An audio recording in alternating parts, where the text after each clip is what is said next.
Hola, este es nuestro tercer episodio del video podcast Escribientas. Somos Tatiana Pérez y Ana María. Y bueno, continuamos con este proyecto de divulgación de nuestro proceso de investigación, de un proyecto en torno a autoras y obras latinoamericanas de los últimos 30 años. Sí, Sí, 30 años. ya casi 40. Ay, sí. Bueno, y en el último episodio, que en realidad es como la primera parte de esto, nos estábamos situando en el tema del neoliberalismo para poder comprender muchas circunstancias asociadas a la vida literaria de finales del 20 y principios, no, y de lo que va del 21 y que nos permiten comprender la situación de la literatura y específicamente de las autoras que estamos estudiando.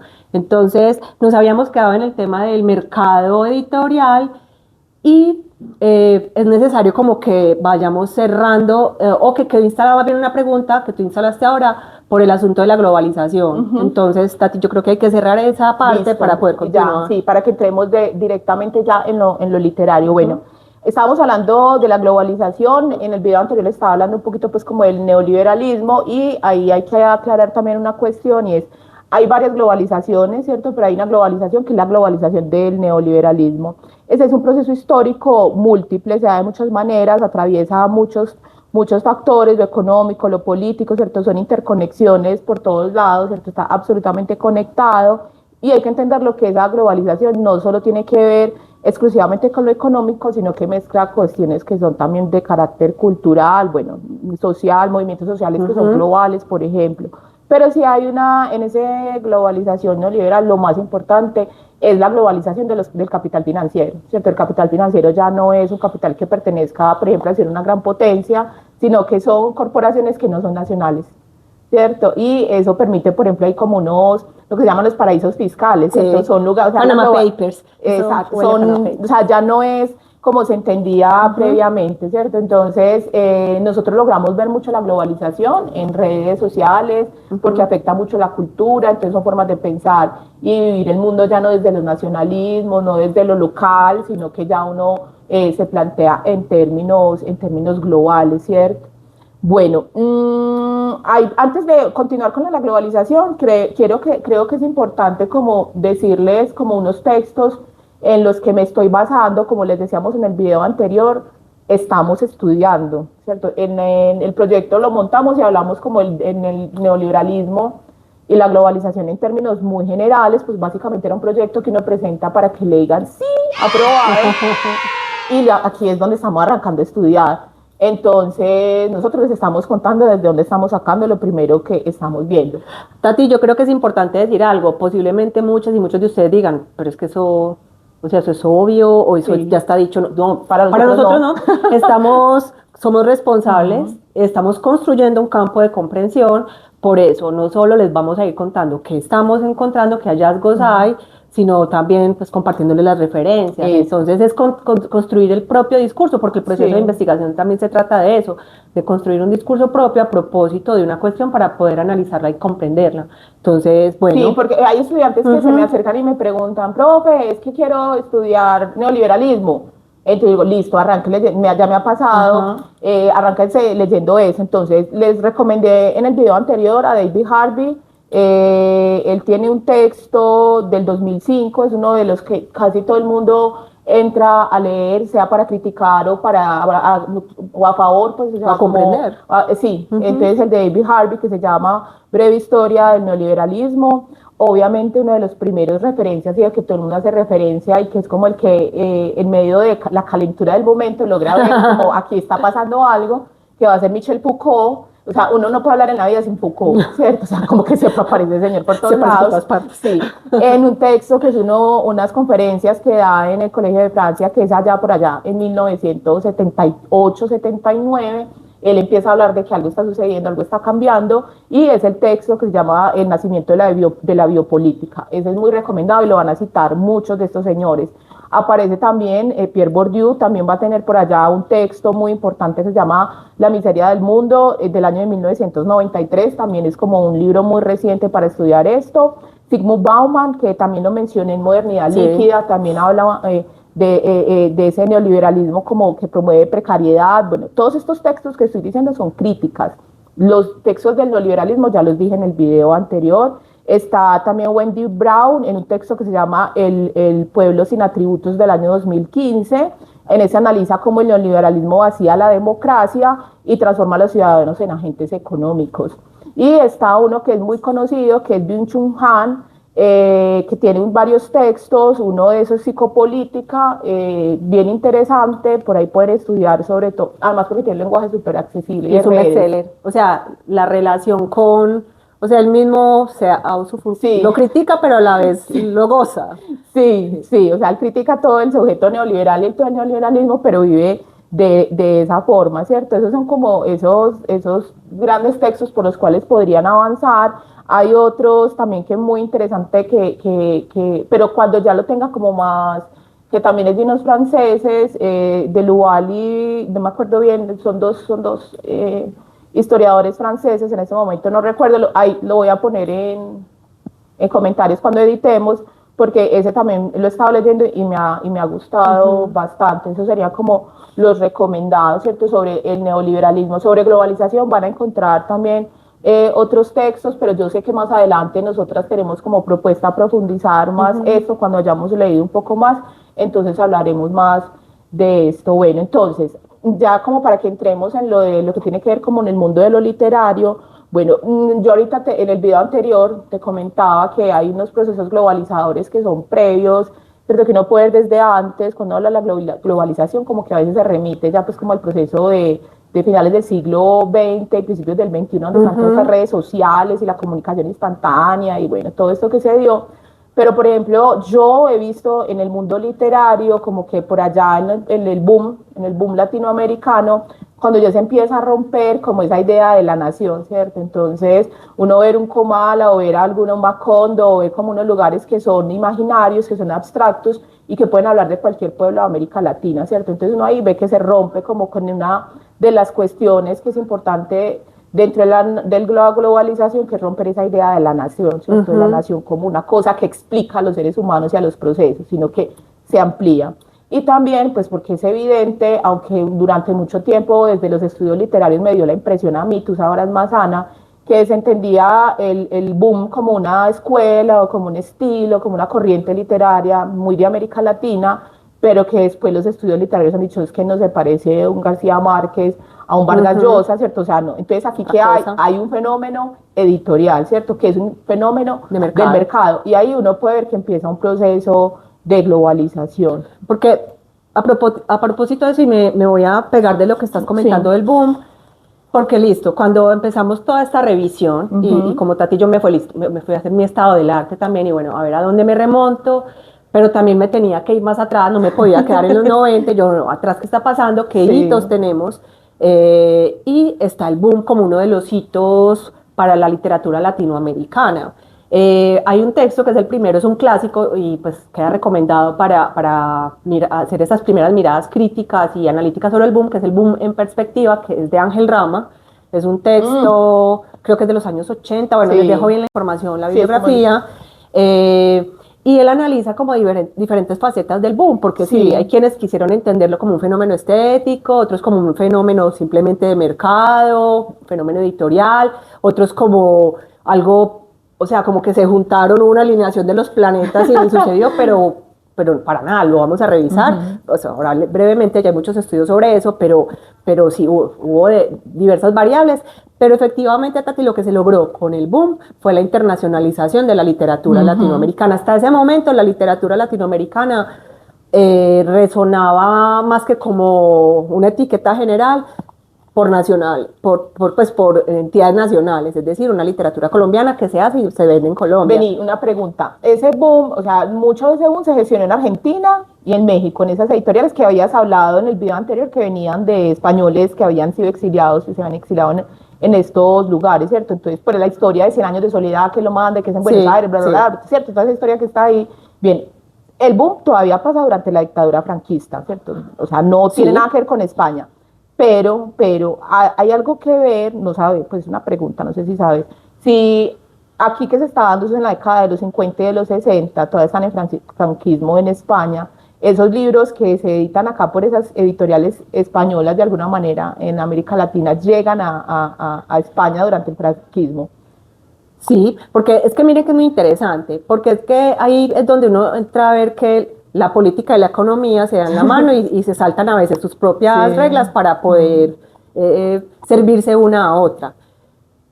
El boom, bueno, lo primero es que muchos critican que es un término, una onomatopeya anglosajona para describir un fenómeno latinoamericano, ¿cierto? Bueno, entonces, si vamos revisando las características de cada uno de estos sujetos que son casi todos hombres, o todos, que son los denominados como los autores del boom, muchos de ellos lograron la legitimación que les impulsó la internacionalización de su carrera por fuera de su propia vida literaria. Y yo lo digo mucho en mis clases a veces, García Márquez, quién sabe si hubiera logrado lo que logró si no hubiera salido del ámbito literario colombiano. Él hace su carrera, si ustedes estudian y van y leen, y les podemos dejar también bibliografía al respecto, listo, él empezó escribiendo acá en periódicos acá Barranquilla, luego pasó a periódicos de otras, de Bogotá, pero es cuando él se va para México, porque por problemas políticos, porque lo iban era, mejor dicho, le tocó irse para México con toda su familia, él desarrolló su carrera literaria, fue en México, y ya luego empezó a conversar con, o sea, vínculos, y ¿quién le alimentó esos vínculos? Mutis.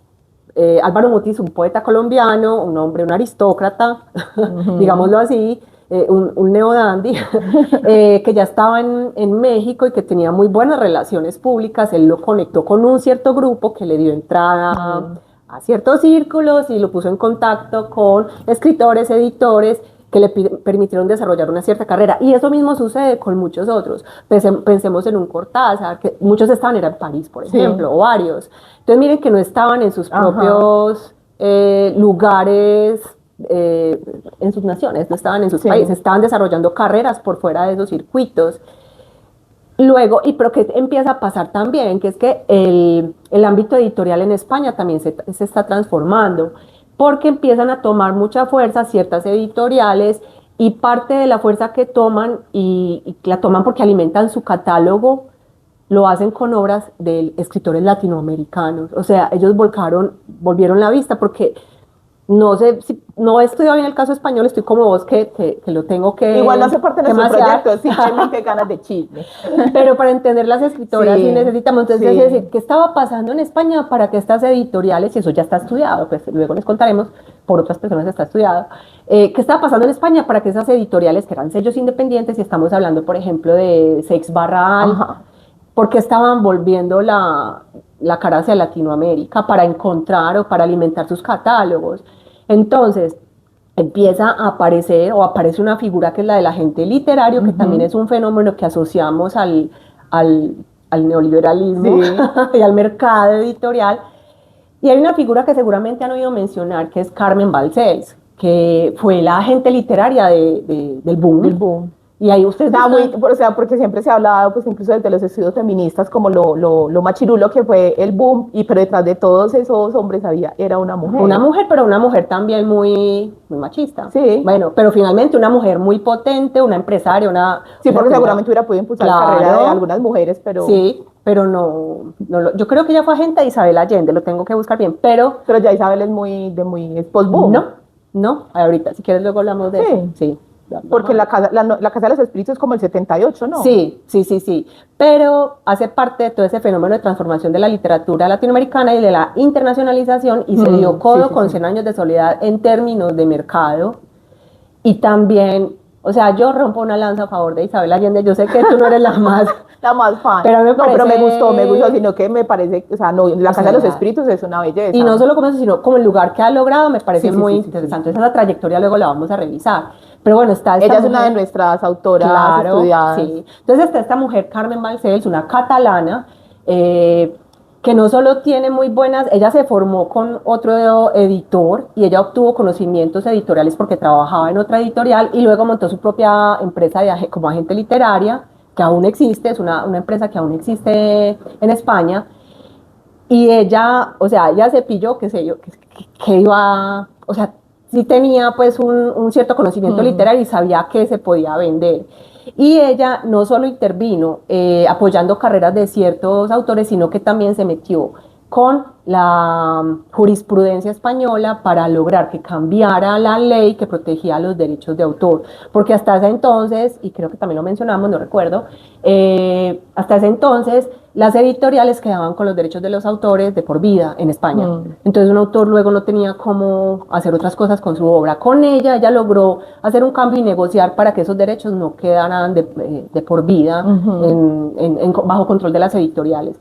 Entonces ella tiene este poder de llevar estos autores y lograr que sean publicados en sellos españoles, y se catapulta también a partir de un circuito no solo de publicación y comercialización, sino también de premios literarios. Y no hace el rastreo, y también es en los 60, 70, 80 que empiezan a aparecer también grandes premios literarios de capital privado por parte de editoriales españolas. Y que si bien algunos al principio solo eran para españoles, luego se empezaron a dar cuenta que estaban obras muy vendedoras en Latinoamérica. Entonces empiezan a entrar también autores de estos países a conformar los catálogos de esas editoriales. Entonces empieza uno a ver cómo se ganaron premios. Por ejemplo, Manuel Mejía Vallejo se ganó premios en España, Gabriel García Márquez, Julio Cortázar, Mario Vargas Llosa, que de hecho él hizo buena parte de su carrera en España, y él murió en España, ¿no? O bueno, no, él murió en Perú, creo, pero él residió muchísimo tiempo, muchísimos años en España. El mismo García Márquez, por apoyo de Carmen Balcells, le dijo: véngase para Barcelona, que acá le montamos apartamento, le conseguimos porque usted se pueda concentrar solo a escribir, para que no tenga que hacer otras cosas. ¡Qué delicia! Sí. Entonces, bueno, allí está ese asunto de cómo el boom es un hito en la internacionalización de la literatura latinoamericana, pero también... Perdona, y también como la globalización de la idea de Latinoamérica, ¿no? Pues, errónea o no, hay nada... Total. Porque América Latina no estaba en el mapa de los europeos, pues además de haber sido un lugar conquistado y colonizado por los... No, ya ni idea de que era ese lugar del mundo, y entonces es como poner en el panorama global la realidad latinoamericana. Claro, y mira que es muy interesante porque entra editorialmente vía España, ¿cierto?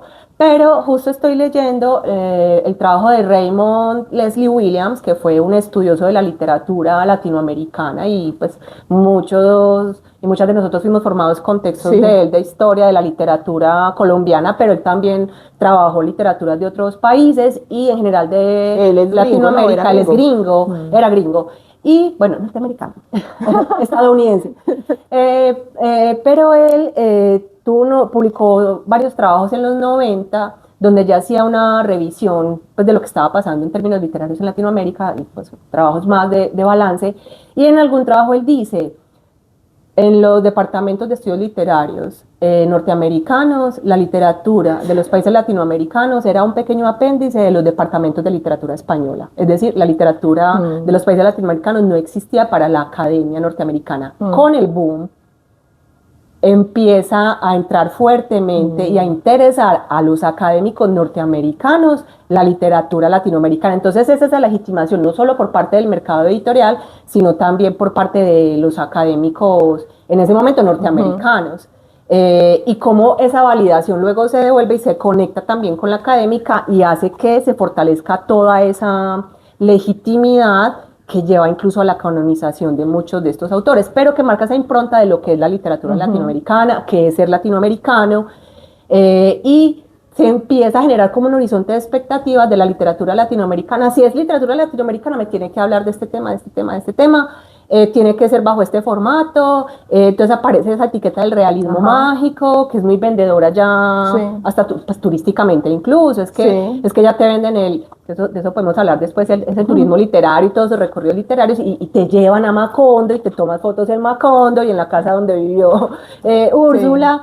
Entonces, es ese cruce de la ficción con la realidad, a partir de esa idea de Latinoamérica, y que también impregna o determina ese mercado del libro desde España, y que genera que se elijan o no ciertos autores y ciertas obras, y que tome mucha vigencia, o sea, muy importante un género en especial, que es la novela, O sea, Sí. la novela es el género internacionalizador, yo creo que de finales del 20 y de lo que va corrido del 21. Y una novela muy rural, pues, pero bueno, ya no tanto, ya es más, pero en la del boom es una novela súper rural, ¿cierto? América, que es un proceso, América Latina ya está en un proceso de urbanización, como el 60% de la población latinoamericana vive en las urbes, pero el fenómeno habla de una América Latina rural, que es lo que aún uno ve que los europeos llegan y creen que se van a encontrar una América Latina rural y se encuentran con Sí. unas urbes Enormes. enormes, que nada que ver con eso que aparece en la idea global de lo que es América Latina.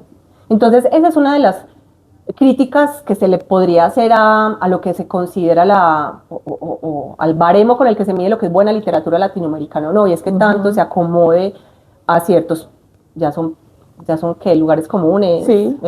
¿cierto?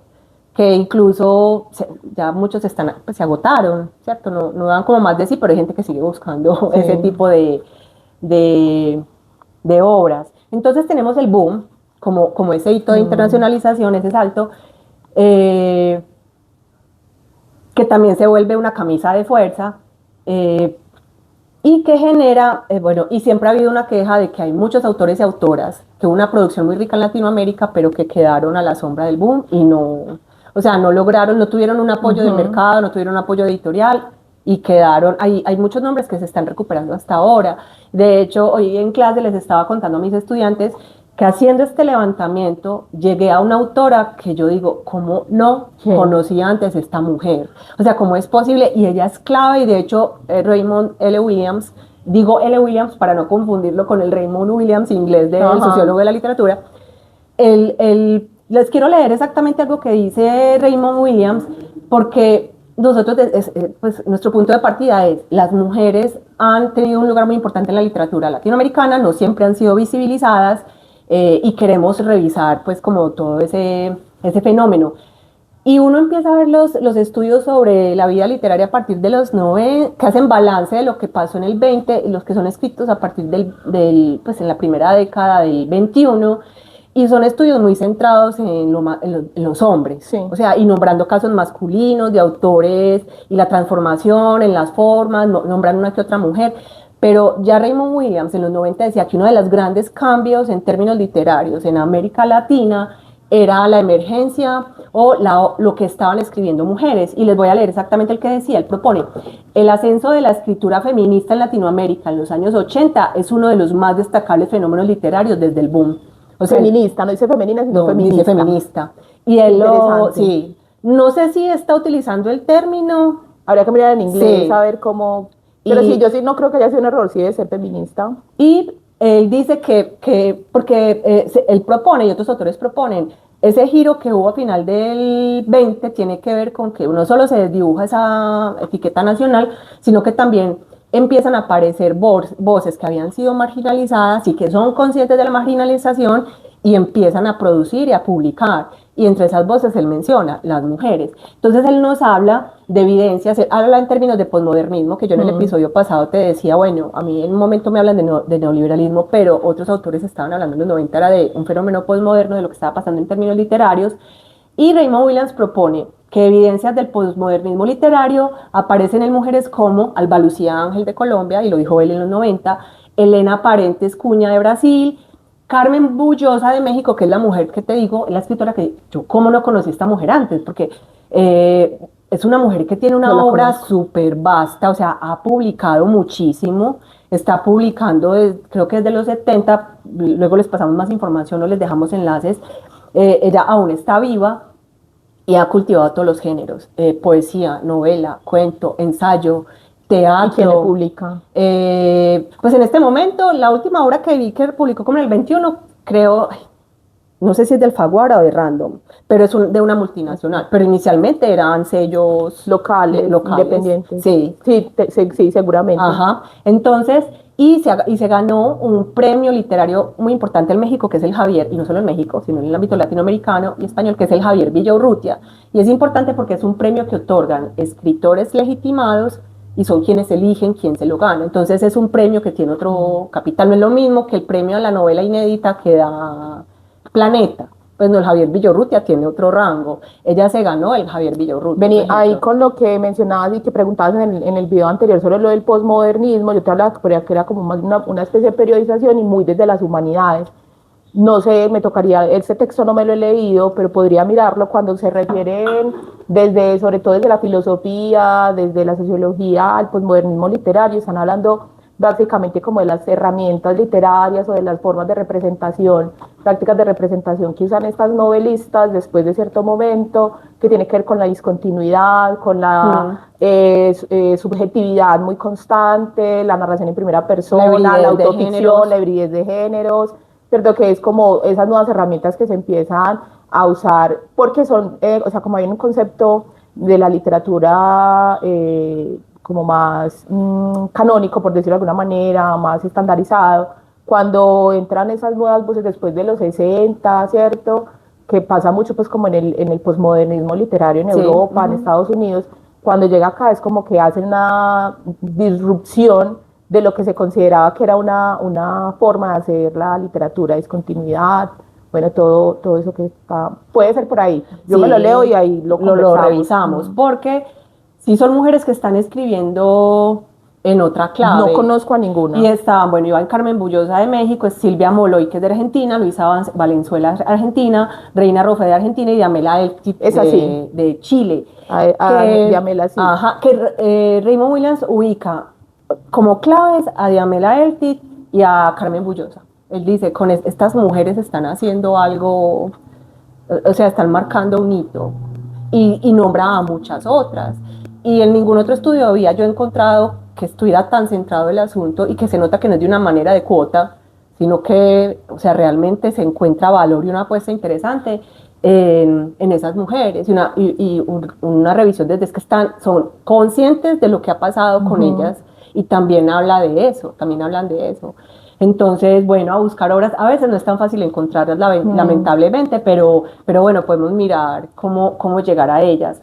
Pero, entonces, por ejemplo, Alba Lucía Ángel para el caso colombiano ya quedó totalmente opacada por los autores colombianos de ese entonces que eran como más prestigiosos y decían incluso que ella no era una escritora. Pero si ven, lo que hablábamos en el primer entrega de Escribientas era que en la medida que uno va abriendo la puerta a conocer mujeres que escriben, vas conociendo un montón, o sea, es impresionante la cantidad de mujeres que hay. Bueno, por ejemplo, esas no eran de las que teníamos como en cuenta, ¿cierto? Y posiblemente no las incluyamos porque ya se nos está desbordando el estudio. Pero su trayectoria nos permite comprender. Sí, exacto. Igual aquí las estamos mencionando, que nosotros no las estudiemos no quiere decir que quienes nos ven no las estudien, ¿cierto? También es como que esto genere más proyectos de investigación alrededor de la escritura. Claro, y amplía el corpus de lectura también, o de estudio para quienes estén estudiando, de lectura a quienes estén buscando otras opciones, otros caminos. A estas mujeres también podemos sumar, por ejemplo, a Cristina Peri Rossi,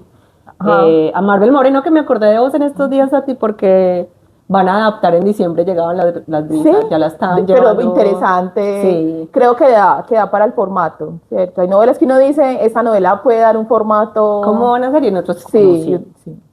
Entonces, bien, entonces está ese referente, bueno, el boom, el giro postmodernista también, y otra característica de esa transformación de la vida literaria latinoamericana y española es que hay un posicionamiento o una propuesta en términos de qué se considera una literatura, se amplía el concepto de literatura.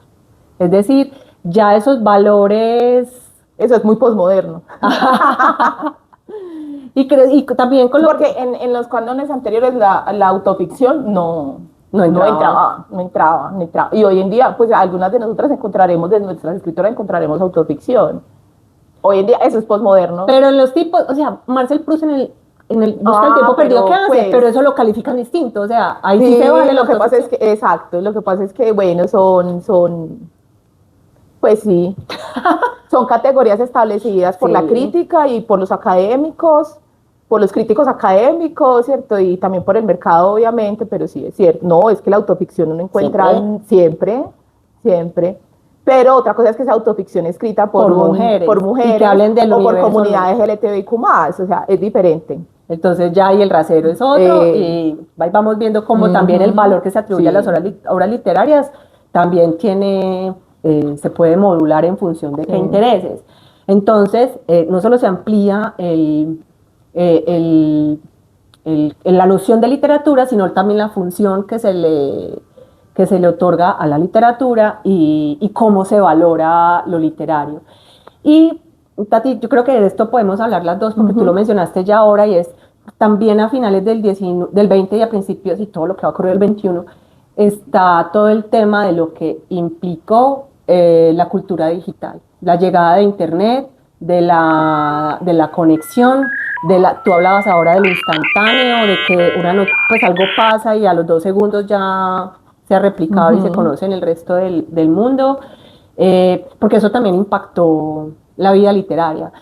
Y bueno, quiero de nuevo devolverme un poco, porque es que la relación de la literatura con los medios masivos de comunicación siempre ha sido muy importante, pero la magnitud ha ido creciendo. ¿A qué me refiero? Una cosa era circular en periódicos y revistas del siglo XIX, luego otra cosa era escribir radionovelas o ser nombrada o nombrado en la radio a partir de los años 20 en Latinoamérica, creo. Sí. Luego aparecer en televisión o en revistas y magazines especializados o ser adaptado al cine, pero cuando llega Internet y las redes sociales luego, o sea, esto ya sí que rompe barreras de todo tipo, tanto para el ejercicio de la autoría como para el ejercicio de la mediación, de la lectura. No sé si quieras hablar un poco de eso, de esa cultura digital en el contexto de lo que venías hablando ahora, porque eso es fundamental para entender qué está pasando ahora con la vida literaria.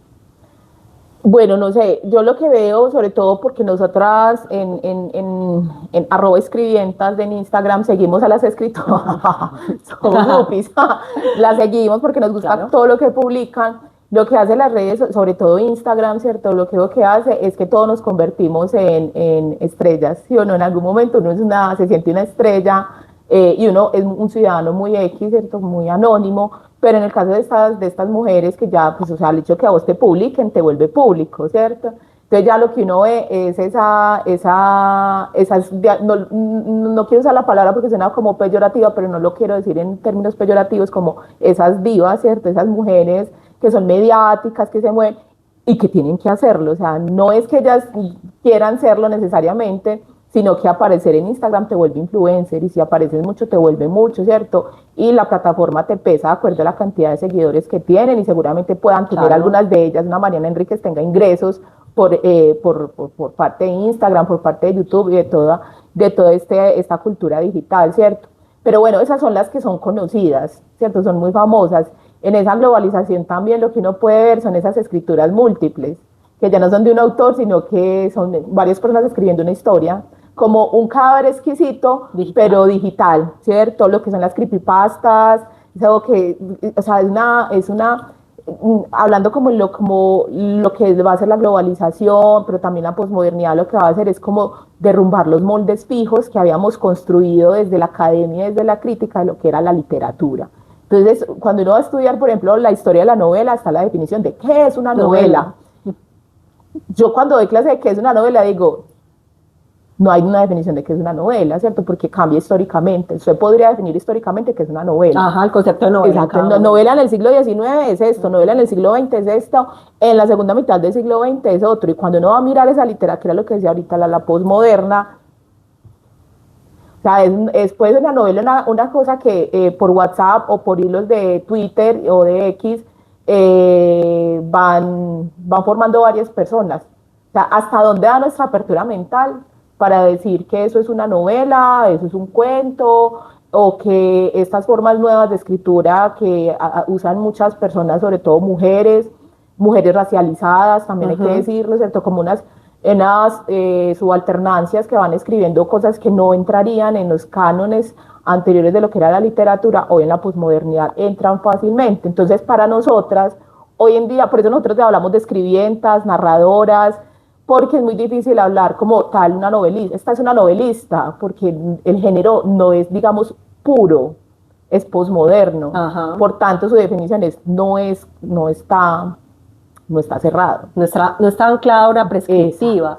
Y en términos de ese fenómeno que yo te comentaba muy emocionada, pues lo que había encontrado Hay una crítica literaria argentina, pero que, bueno, ejerció su carrera en universidades norteamericanas, que es Josefina Ludmer. Ella acuña una categoría que es la de literatura posautónoma. Y creo que va a ser clave esta autora para que podamos comprender qué está pasando en la literatura y cómo comprender cómo se sitúan estas autoras, porque ya básicamente lo que ella estaba diciendo ya en el 2009 era la batería de herramientas de los estudios literarios con que contábamos para estudiar la literatura, para establecer qué era una obra de valor literario, ya no nos sirve. Es decir, la crítica, la teoría literaria se quedó sin elementos y la velocidad de cómo están pasando las cosas es tal que construirlos es difícil, ¿cierto? Entonces, ¿cómo entender qué está pasando en términos literarios? ¿Cómo calificar que una obra es buena o no, un autor es bueno o no? Si seguimos anclados a valores, a valoración literaria, que ya no nos sirve para explicar lo que está pasando. Porque uno ve que hay mucha... Yo lo he notado en mis estudiantes y los llamo a que reflexionen sobre su propio caso, porque muchos de ellos son lectores formados a partir de las sagas juveniles e infantiles, de plataformas como Wattpad, y yo les digo que no se avergüencen de eso, porque a veces o son gamers, y les digo que no hay necesidad de ocultarlo, es decir, eso es lo que está pasando literariamente en este momento y también merece ser estudiado, porque es que es muy interesante. ¿Qué está pasando allí? ¿Quién decide? Porque no hemos hablado de una cosa, Tati, y es que con el mercado y las lógicas del mercado lo que hay es hay cada vez, en este momento de la historia se publican tantos libros simultáneamente como nunca antes se habían publicado. Hay mucha información circulando, muchos libros disponibles. Entonces, ¿cuáles son los criterios para elegir qué vamos a leer en primer lugar? ¿Y cuáles son los criterios para publicar? Entonces también hay un asunto de la segmentación de los mercados, y las mismas plataformas permiten generar esa segmentación y el algoritmo te muestra, por ejemplo, en la plataforma un listado acorde a lo que ya has visto. Lo mismo con los catálogos editoriales. Vamos diseñando en función de a este público que se le vende, a este. Entonces, nos estamos a veces quedando sin herramientas para estudiar qué está pasando o analizarlo. No sé si es que haya que dejar pasar más tiempo y poder objetivarlo dentro de unos años, pero la velocidad es tal de estos fenómenos que arrasa. Y también la velocidad con que las autoras, por ejemplo, se están disparando y todo lo que hacen a la vez, porque lo mencionabas ahora, en sus redes sociales uno las sigue y yo no sé estas mujeres cómo hacen. Un día están dictando un taller de escritura, otro día un webinar de cómo escribir novela, otro día están posteando que están recibiendo un premio, que están participando en un festival, porque ese es otro asunto muy propio de nuestra contemporaneidad literaria y es el tema de la festivalización de la que habla Ana Gallego Cuiñas, de la festivalización de la cultura literaria. Bueno, yo no sé cuándo va a ganar este video, pero en la fiesta del libro del 2025 viene Agustina Basterrica, o sea, de la que hemos hablado en el primer encuentro. Bueno, es como que sí, brincan de aquí para allá, ¿cierto? Son unas divas, ¿cierto? Y son unas divas de la literatura. Y todo eso es instagramiable, o sea, todo eso va, también es como mostrar que tienen un movimiento, ¿cierto? Que hay un reconocimiento y una legitimación sobre ellas y sobre sus obras. Claro, porque también los autores y las autoras se vuelven el producto. Sí. A veces son más reconocidas que las mismas novelas. Y muchas entran al juego, lo hacen pues si es legítimo que lo hagan. Eso lo vamos a estudiar, pues a partir de qué criterios vamos a establecer y analizar eso, a qué lógica responde, si es reprochable, porque muchos reprochan, es que eso es un asunto de mercado y eso como pareciera ser como... Pero hoy en día todo se vende. Mermarle valor. O hay autores que posan de, yo no tengo redes sociales. O sea, ya se vuelve también como una postura... una postura moral. Bueno, nosotros nunca vamos a entrar como a decir esta obra es buena o es mala. Cuando lo digamos, de pronto más obedece como esta me gustó o no me gustó, y eso obedece a una cosa circunstancial. Porque hay obras que a uno no le gustan en un momento y luego va y las lee y ves, me gustó más que la primera vez. ¿Cierto? El gusto depende de un montón de variables. Pero nosotras no estamos aquí como académicas que vamos a decir esta obra vale la pena y es exacto, no. Dentro de 100 años mirando, será sí, leída. no, nosotros no estamos mirando esa parte de la función estética de la novela, no, estamos analizando sociológicamente toda esta situación. Entonces esperen de nosotros decir si una novela es buena o es mala, no. No, ustedes lean Leanla y ustedes. sean conscientes de en qué circunstancias aparece Sí. y sitúense ustedes mismos como lectores. Y tampoco vamos a lectoras. generar definiciones cerradas de esto es una novela. Es imposible. No, no, y para nosotras creo que no, porque nosotros no somos de cabeza cerrada como para excluir porque no cumple con nuestras funciones, no. No, y sería muy difícil. Creo que, no sé si ya debemos ir cerrando, todavía no, todavía tenemos un rato. No sé, yo ya dije lo que tenía que decir, me voy. No, yo creo que podemos hablar un poco de un último asunto ya para ir cerrando, Listo. y son las temáticas que abordan estas autoras. Y creo, sí. Tati, que aquí podríamos hablar un poco de las obras que ya hemos ido leyendo. ¿Qué elementos comunes has encontrado vos? Y contanos qué has ido leyendo. Como de elementos comunes respecto a qué. Temáticos, por ejemplo, temáticos. Miren, a mí hay una cuestión primero, pero y eso está pues como atravesado en el proyecto que tiene que ver con la subjetividad femenina. Hay que tener cuidado con esa subjetividad femenina, ¿cierto? Porque no quiere decir que haya una subjetividad, ¿cierto? O sea, Sí. estoy hablando que son mujeres que están escribiendo, ¿cierto? Y que antes no habían tenido, no la posibilidad de escribir porque ya hemos visto que sí escribían, ¿cierto? Tampoco ni siquiera la posibilidad de ser publicadas, porque también ya vimos con los ejemplos que dices que muchas han sido publicadas, quizás con la visibilidad, ¿cierto? No han tenido la posibilidad sobre en las últimas décadas de ser visibilizadas, ¿cierto? Creo que hoy en día en nuestra sociedad se le está dando importancia a esas voces que no han sido hegemónicas, yo creo que hegemónica es la palabra. Entonces encuentro en todas ellas, hasta donde he leído son feministas, ¿cierto? No diría de una sola forma el feminismo, ¿cierto? Pero todas vemos que están reclamando tener voz, ¿cierto? Y hablar desde una realidad histórica desde las mujeres. Entonces, algunas han usado, por ejemplo, personajes masculinos, pero casi todas usan personajes femeninos, ¿cierto? Para hablar el mundo desde femenino. Eso es una postura feminista, me parece una postura política y creo que muchas coinciden en eso, ¿cierto? Como voy a explicar el mundo desde la existencia de una mujer latinoamericana. Otra cosa tiene que ver que muchas son novelas que son de latinoamericanas, pero que prueban el exilio. Entonces muchas narrativas pasan por fuera y vuelven a casa, o están en casa y se tienen que ir, ya sea por cuestiones políticas, por virus, por cosas que pasan, pero siempre hay una conciencia del exilio y del no pertenecer, del desarraigo, ¿cierto? Creo que esa podría, por ahora me atrevería como a arrojar esas, ya teniendo pues como más tiempito, podría encontrar otras.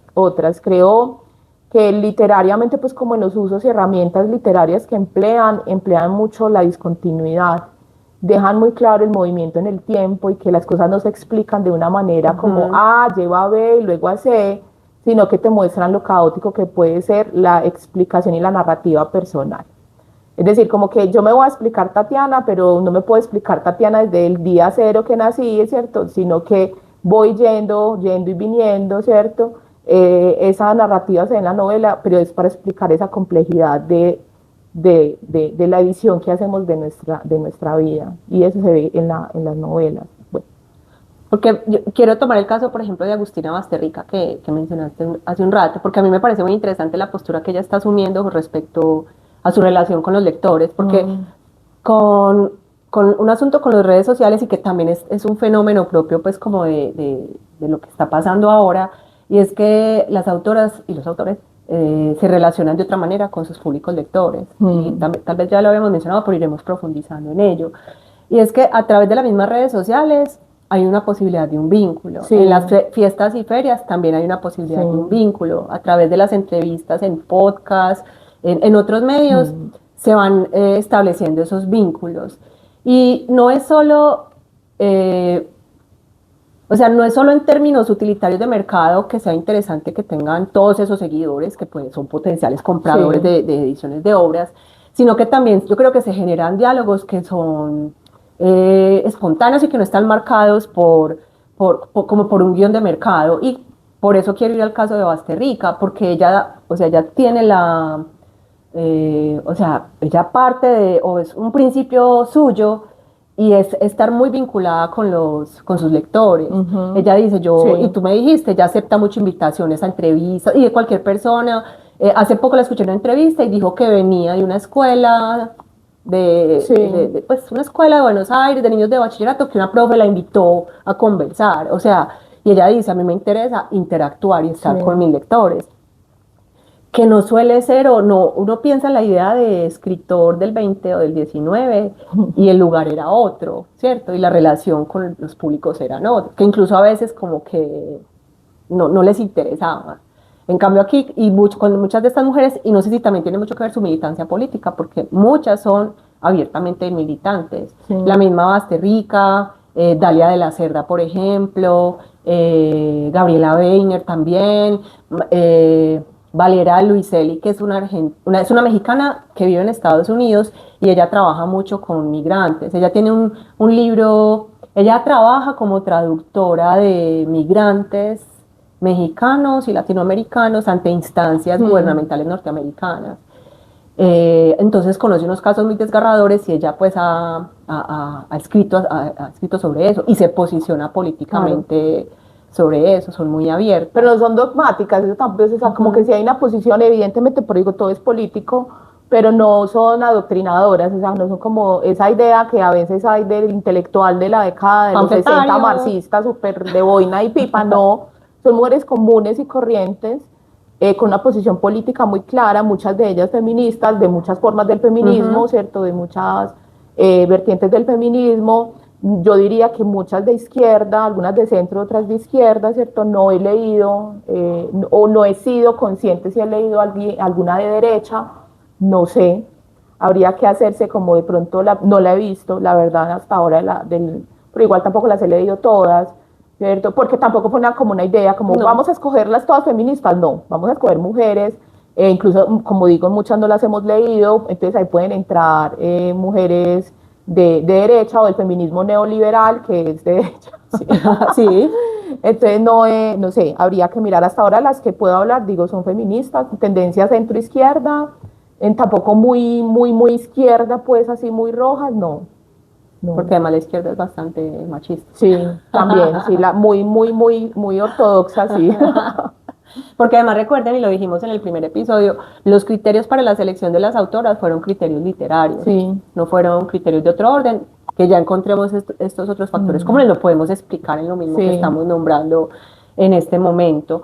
Y te estaba preguntando por lo de las temáticas o qué como vasos comunicantes has encontrado, porque también hay unas temáticas que aparecen mucho y que tendríamos que entrar a ver si son imposiciones del mercado o si son propuestas que vienen desde otro impulso por parte de las creadoras y que son los temas como el exilio, la migración, la violencia, las violencias basadas en género, por ejemplo, Dalia de la Cerda trabaja mucho los feminicidios, la memoria histórica también, y aquí quiero referirme en especial al caso español, donde el tema de la guerra civil, la dictadura, la transición, son temas que están muy presentes en general en todos los autores, y volvamos a tu amada Almudena Grandes, ella fue una gran escritora de mucha novela histórica. Referente a toda la historia de España. Pero bueno, yo no sé, yo siento que también, bueno, sí, pero también es un fenómeno muy editorial, yo no sé, la novela histórica, a la gente le gusta mucho la historia, y la novela histórica pega mucho porque tiene como esa partecita bacana de la historia tiene sus partes buenas y sus partes no tan buenas, y la novela histórica creo que logra explorar todo lo bueno de la historia. Entonces, claro, mira, en el caso de Cristina Rivera Garza, ella tiene una novela histórica que es No me verán llorar, que es una novela sobre el porfiriato, ¿cierto? También una mirada, que es lo interesante, que ellas son novelas históricas, pues una novela histórica mirada desde el lugar de la los mujer. Márgenes. Exacto. O desde los marginados. Exacto. Entonces es una mirada, porque la historia ha sido muy patriarcal, ¿cierto? Siempre escrita casi siempre por hombres, también el ingreso de las mujeres. Y clasista. Exacto. A la historia es muy reciente. Entonces, claro, cuando las historiadoras mujeres miramos el pasado, o una novelista mujer mira el pasado, es otra mirada muy diferente a como lo han hecho los hombres, ¿cierto? Apunta hacia otros lugares, hacia esas marginalidades, ¿cierto? Hacia esas mujeres que están por fuera entonces esas novelas históricas logran, creo que pueden ser muy atractivas, que son fenómenos de mercado, pero es porque logran posicionar como que los lectores se dan cuenta de que no están tan solos en este mundo y que esto viene pasando hace rato, Pues que la miseria humana es más larga. la misma Isabel Allende Con la Casa de los Espíritus. y con o sea, muchas de sus novelas son históricas. Sí, O sea, ella sí. ha tirado de ahí para... Sí. Pero la para novela escribir. histórica sí siento que es un fenómeno. La novela histórica existe hace mucho rato, pues, pero En el como la 19 fue muy estamos, sí, importante. pero como la estamos relatando ahora, mira, la novela histórica, por ejemplo, seamos ñoñas del siglo XIX, es una novela nacionalista, ¿cierto? Ajá. Está construyendo los lazos de todos los humanos que ocupan y hacen esa nación. Pero la novela histórica ahora lo que se presenta son por las subjetividades y las alternancias.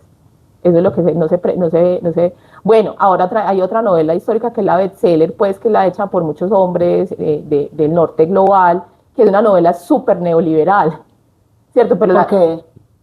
porque son novelas que postulan las ideas de la libertad económica y la libertad, por ejemplo, esas novelas que a mí me gustan mucho, pues, pero que son las novelas como las de Ken Follett, que habla de la construcción de iglesias y todo este tipo de cosas, es una mirada neoliberal del pasado, ¿cierto? Uno siempre mira el pasado desde algún lugar, ¿bien? Entonces, ellos miran, o sea, ponen unos principios y unas formas de pensar en seres humanos de la Edad Media que no tenían cómo pensar así. O sea, la pregunta que nosotros y la idea que nosotros tenemos de libertad no es la misma libertad de alguien de la Baja Edad Media. Para ellos la libertad era otra cosa. Miren que ahorita en el video anterior que hablaba de que era libertad, o sea, no es lo mismo. Ni libertad no es igual a la libertad que hablaban las mujeres de mayo del 68. Una idea absolutamente diferente. Entonces, cuando yo hago una novela histórica, que siento que algunas de estas que he leído de estas mujeres sí son más posicionadas, ¿cierto? Pero igual algunas de ellas siguen teniendo una idea muy contemporánea de las búsquedas y de las luchas de las mujeres, por ejemplo, del siglo XIX. Y hay otro asunto, y que también tiene que ver como con ciertas tendencias editoriales, porque por un lado la narrativa histórica está pegando mucho. Sí. La policíaca y pues la literatura de crímenes, y muchas de estas autoras también hablan desde allí. Y por otro lado está la ciencia ficción también, y se me ocurre Fernanda Trías, que a ti te gusta tanto, pues sí, que a mí también me gusta mucho, que ella explora y pone estas situaciones como distópicas para situar sus historias. Sí, eso también sí. O sea, yo creo que lo que preguntabas ahorita, o sea, son temas que se le ocurren a las escritoras que llaman la atención, o sea, un escritor está al día. Un escritora siempre está al día de lo que la gente está pensando, está sintiendo en la filosofía, en la psicología, o sea, son personas muy intelectuales, ¿cierto? Es un escritor. Y luego se siente y se escribe, algunos digamos que tienen como más capacidad de hacer match y de entender qué es lo que está pasando socialmente y logran plasmarlo en una novela, ¿cierto? Voy a poner ejemplo, como Camila Sosa en Malas, ¿cierto? Ajá. Entonces yo no creo que a ella le han dicho, necesitamos que escriba una novela sobre, no, ella se escribe esta novela porque hay una necesidad social que ella logra plasmar y obviamente también gran parte de su subjetividad. Esto vende, ¿cierto? Esto le gusta entonces al mercado, se vende mucho y eso va a abrir las puertas para que ese mismo mercado diga, no, necesito más novelas por este estilo, ¿cierto? Donde se manifieste este tipo de violencia. No podría decir si eso es bueno o es malo, a mí no me interesa decir eso, hacer una evaluación ahí, eso pasa, ¿cierto? Abre puertas para que otras mujeres trans sigan, en este caso, sigan publicando, ¿cierto? Y se sigan visibilizando otras situaciones. El mercado lo va a aprovechar. Claro, y ¿cierto? O sea, todo se va a poder comercializar. Sí, o sea, todo se puede vender, o sea, desde que se venda todo está bien, que era lo que hablábamos del liberalismo y la libertad económica, ¿cierto? Si usted tiene una novela y puede que sea una novela sobre narcotráfico y que usted diga moralmente, no, pero ¿cómo van a hacer eso? ¿Cómo van a publicar esa novela? ¿Cómo van a hacer esa película? Exacto, usted se puede parar en las pestañas, pero vendió y al neoliberalismo no le interesa si eso moralmente es bueno o es malo. Lo que importa es que eso vende y genera movimiento de capital. Entonces no es una valoración moral la que aparece allí. ¿Cierto? Entonces por eso uno siente que está libre, ahí es donde uno lo puede también, como hay una libertad, usted ya puede escribir lo que usted quiera. ¿Cierto? Y moralmente puede ser sobre el aborto, cosas que mucha gente podría condenar, y hoy en día usted lo puede publicar, pero no es porque realmente importe esa individualidad, esa subjetividad y la identidad de cada uno, sino que eso se logra vender. Y creo que podemos cerrar, pero acerca de eso que estás diciendo, voy a instalar una cuestión que luego la desarrollaremos, pero para que le vamos pensando, y es, listo, usted puede escribir y publicar sobre lo que quiera, pero creo que estamos en un momento también de sanción, Sí. de censura, la cancelación, la funa, Sí. bueno, que todo eso lo podremos discutir. Y desde la sociología se ha hecho esa pregunta, ¿es posible separar la obra del autor o no? Porque fácilmente por una postura suya es explicitada en una obra o como autora en la palestra pública, usted puede ser cancelado y le cancelan contratos editoriales, que es lo que le ha pasado a ciertas autoras, y hay casos pues muy recientes. Bueno, Tati, cierra. Listo, cierro yo. Así tú abriste, cierro yo. Bueno, no, nos siguieron hasta acá. Espero que hayan visto el video, bueno, los anteriores, el primer episodio, el segundo que arrancamos, pues, hablando pues como de neoliberalismo y todo este cuento. Nos vemos en un siguiente episodio, por ahí alrededor de un mes. En ese, de qué es lo que vamos, qué es lo que queremos hablar, ese sería el aspecto teórico. Sí, sobre la sociología podríamos hablar. Se me olvidó estudiar para decirles que sigue, pero creo que vamos a hablar, creo que sigue lo de la sociología de la literatura, de donde nos estamos afincando para poder hacer este análisis tan amplio. Y bueno, muchas gracias por ver el video, muchas gracias. Por favor síganos. Lean. Entre más gente, o sea, si usted le da a seguir, pareciera que no es necesario, pero si usted le da a seguir, más gente puede acceder al contenido. Recuerden cómo funcionan los algoritmos. Entonces es importante que le den seguir, que lo compartan, que lo vean, pues. Entonces, no, muchas gracias.